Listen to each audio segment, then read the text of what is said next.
All right, ladies and gentlemen, hope you're doing okay. I'm trying to be okay. I feel a little down. I was having a protein salad as I do for lunch. I like my protein salads. I put a lot of diced jalapeno peppers on them. And I made a mistake though. I was eating my salad with these chips, tortilla chips. They're supposed to be healthy, you know. It says it's from Trader Joe's, quinoa, black bean infused tortilla chips. But you know what, man? There's a point where you're eating so many tortilla chips with your salad that you gotta be honest. You gotta say to yourself, okay, this is no longer a salad. This is a triple XL tostada. Yes, you're now eating a tostada. Just be honest. No more playing games. Let's be honest. All right, speaking of being honest, I want to respond to Bruce Williams. He did a really good video yesterday. It was about the Tudor Black Bay, and he asked a question about the Tudor Black Bay in the context of the Rolex Pepsi GMT.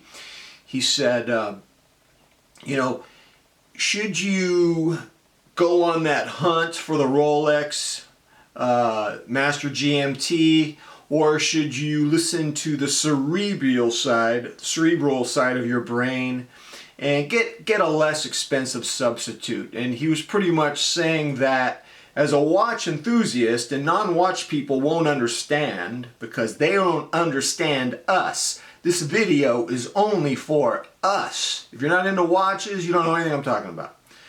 But as Bruce Williams correctly said, you're getting watches for the experience. And he made a claim about going for the cheaper version of a watch. He says it's not going to work. He said he has a friend named Mike who's tried to get these less expensive watches, and now he's desperate to sell them so he can get the real thing, the real deal. And so I want to put my opinion on here, my informed opinion. I would say that Bruce Williams is correct. What he's talking about is the stopgap measure. A stopgap measure is a short-term fix for a problem. When you desire a certain type of watch and you know you have to have it, then you got a problem. And the only way you're going to address that problem is to get it in some ways, if you really know. Now, I love this Seiko, this SBDC 125, but I love it for what it is. It's not substituting anything else. Seiko has done an excellent job. What do you call this? A mid-tier watch? What do you call a $1,200 watch? Upper mid-tier. Yes, let's call it upper mid-tier. Love it for what it is, but it's not going to be a substitute for a Tudor or anything like that. I love it for what it is. And so, you know, a stopgap measure never works. I can tell you from experience. Check this out, man. When I was 16 years old, I was doing dumbbell curls in my bedroom one day, and I got over enthusiastic. I took one of the dumbbells and it knocked one of my side windows out of my bedroom. My parents were just divorced. We had no money. My mother was between jobs. I ended up putting a Captain Crunch cereal box in the window. That's called a stopgap measure. It kept the wind and the cold and the bugs out for some time, but eventually, you know, I think a year later, we had a real window put in there. Stopgap measures never work. When I was a lonely man in the desert of Bakersfield, I had a girlfriend, and I thought this was an amazing situation. Here I am, I'm alone in the desert, and I found a girlfriend. Well, she dumped me in a month, and she confessed to me that I was her stopgap measure. She was having some relationship problems with her boyfriend, who was a prison guard in Lompoc or something. Lompoc, something like that. Shafter, I don't know. And while she was ironing things out with him, she just wanted a boyfriend, a back pocket boyfriend, a little stopgap measure. So, you know, it didn't last long. I think it might have been a month, might have been 3 weeks, but stopgap measures never work. So I agree with Bruce Williams that if you get a watch, don't look at it as, oh look, this is the poor man's version of this. That's not going to happen.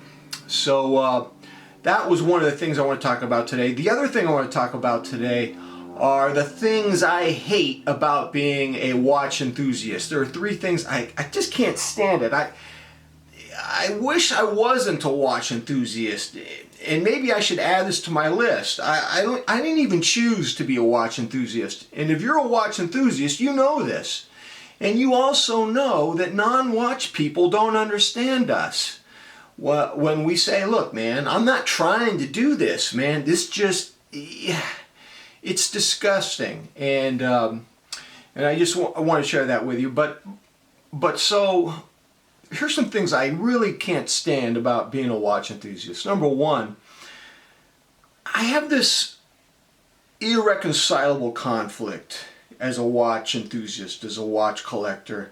I love the idea of having a small collection. Like Bruce Williams currently has, I think, 3 watches. I would love to have 3 watches. What would my 3 be? I would probably have a Rolex GMT Master. I would probably have an Omega Aquaterra GMT 43 millimeters, and I'd probably have a Seiko Sport GMT 44 millimeters. And I would, you know, geez, what are we talking? 20? It cost me about under 30K to have those watches, and that would be, you know, I think if I had such upper tier watches, to have any more watches than that would be obscene. But in the real world, where I live, as I do this video in this tiny room, as my wife does her Zoom class,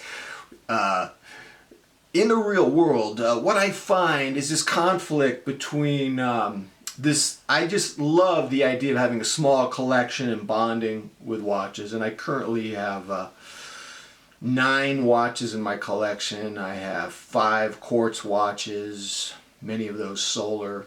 3 of the 5 are solar, 2 are my tuna quartzes, and then I've got 4 mechanical watches.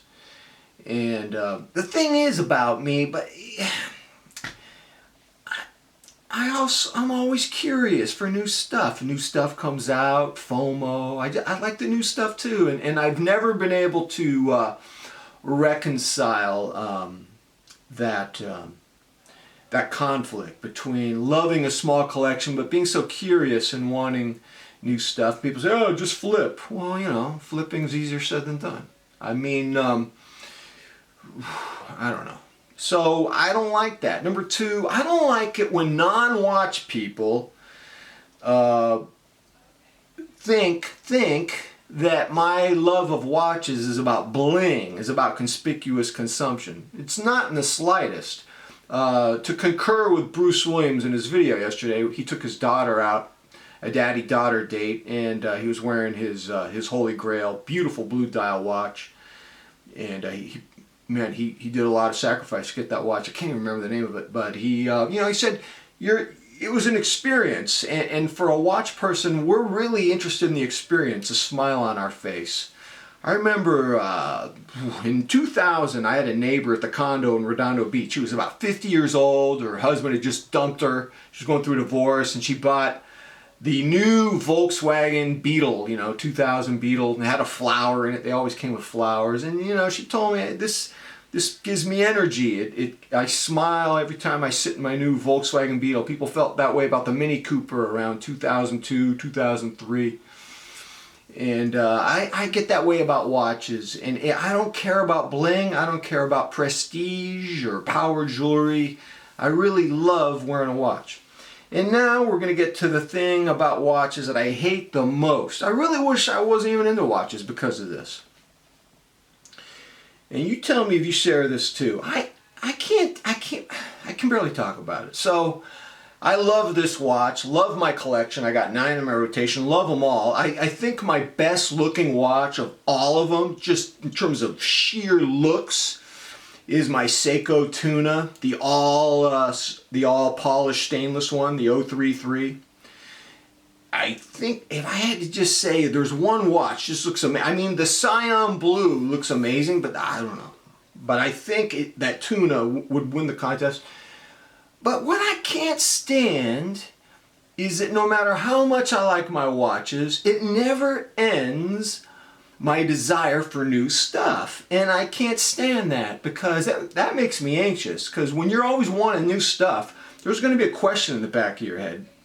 You're asking yourself, hey man, what's the end game? How far do I go down this rabbit hole? I mean, when can I just relax? When can I just chillax? And that, I would have to say, is my number one thing I can't stand about watch collecting. Love the camaraderie I have with my fellow watch enthusiasts. Believe me, we need each other because non-watch people don't understand us. So let me know what you intensely dislike the most about collecting, ladies and gentlemen. All right, that's it, man. Until next time, I'm out.